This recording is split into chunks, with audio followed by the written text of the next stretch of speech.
কারণ 20টা বছর এই পরিয়ালত ছিল কোনদিনে আপোষ করা ছিল রাতের দিন একাকার করিতে ওই জাতিটার উত্থানের ভাবে চেষ্টা করেছি আজি এই পরিয়ালটি মনে খুদা হাতে ঘর লই যাব লাগিব আজি ওই আপনার আমার কানে যেখানে করিব বিচারিছিল সেখানে আজি করিব নোৱাৰিল কিন্তু সংবিধানের একটা বয়স থাকে মানুষের একটা ইচ্ছা থাকে গতিকে সেই ইচ্ছার ভাবে বয়সের মানে লক্ষ্য করি আমচু নতুনত্ব আনিবৰ কাৰণে নতুন সতীৰ্থৰ হাতত আমচু অৰ্পণ কৰি মই আজি ঘৰলৈ যাব লাগিব মই আজীৱন মই সংখ্যালঘু ৰাইজে যি দিছে ইয়াতকে ডাঙৰ পাবলগীয়াৰ মোৰ একো নাই যি মৰম ভাল পোৱা আশীৰ্বাদ মোক দিছে যি চিনাকি মোৰ মা দেউতাকে মোক জন্ম দিছে সেকেন্ডটো জন্ম সময়ত কিন্তু মোক আমচুৱে দিছে গতিকে এই আমচুৱে বা অসমৰ সংখ্যালঘু সমাজে দিয়া মৰম ভাল পোৱাবোৰ এই ঋণ মই কেতিয়াও পৰিশোধ কৰিব নোৱাৰিম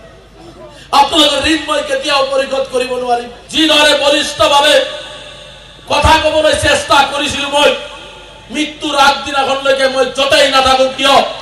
মৃত্যুৰ আগদিনাখনলৈ গাঁত শক্তি থকা অৱস্থাত মই কথা কৈ যাম তাত মোক কোনেও ৰখাব নোৱাৰে কোনেও পাতালি ৰাখিব নোৱাৰে মোৰ জাতিয়ে যদি জীয়াই নাথাকে মোৰ জাতিয়ে যদি গোলামী আৰু দাসত্বৰ পৰা মুক্তি নহয় মোৰ জাতিৰ যদি গলদুজাৰ যদি ঘৰ ভঙা হয় মোৰ জাতিক যদি টি ভোটাৰৰ নামত পুষ্টেক কৰিব লগা হয় মই জীয়াই থাকি কিবা লাভ আছে নেকি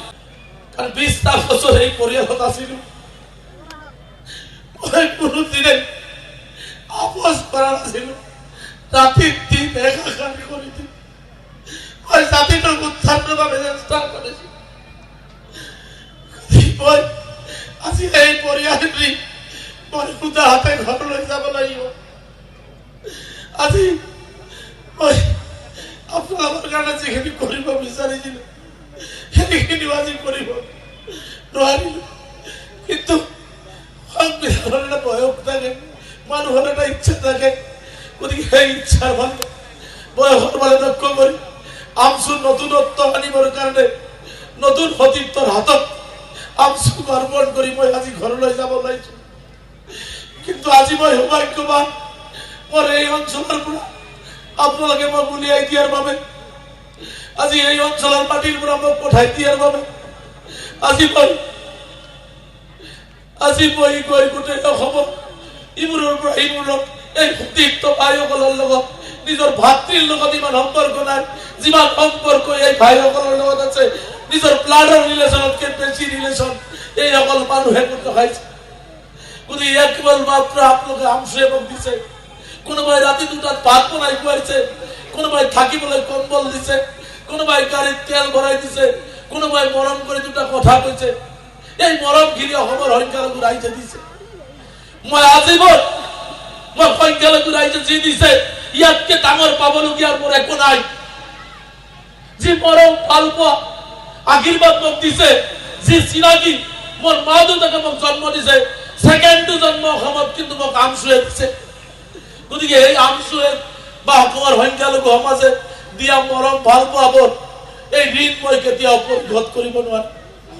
আপোনালোকৰ ঋণ মই কেতিয়াও পৰিশোধ কৰিব নোৱাৰিম কিন্তু কেৱল মাত্ৰ এটা কথা আপোনালোকক প্ৰতিশ্ৰুতি দিছো মই এই অঞ্চলৰ স্থানীয় যুৱক মই এই মাটিৰে জন্ম গতিকে মই মোৰ অভিভাৱক মোৰ পিতৃ সমতুল্য ব্যক্তি প্ৰত্যেকজনে মোৰ গাৰ্জিয়ান মোৰ কৰ্মকৰ্তা 250 টকা প্ৰতিজন আমচুৰ কৰ্মকৰ্তাক সাক্ষী কৰি গৈছো যিদৰে বলিষ্ঠভাৱে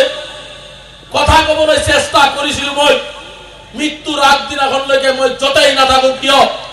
মৃত্যুৰ আগদিনাখনলৈ গাঁত শক্তি থকা অৱস্থাত মই কথা কৈ যাম তাত মোক কোনেও ৰখাব নোৱাৰে কোনেও পাতালি ৰাখিব নোৱাৰে যেদিনাখন মোৰ প্ৰতিশ্ৰুতি যিদিনাখন মই কথা ৰাখিব নোৱাৰিম সেইদিনাখন সংখ্যালঘু ৰাইজে মোক বৰ্গপুত্ৰত পেলাই দিব মই হাঁহি ৰঙে সেই বৰ্গপুত্ৰত যাবলৈ সাজু আছো কাৰণ মই বিশ্বাস কৰো মোৰ জাতি প্ৰথম মোৰ অসম প্ৰথম তাৰপিছত মই ব্যক্তি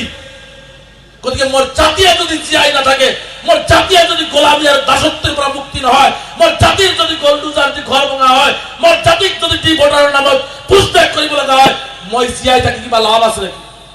মই জীয়াই থাকিব লাগিব সেই জীয়াই থাকিবলৈ এই কাৰণে জীয়াই থাকিব লাগিব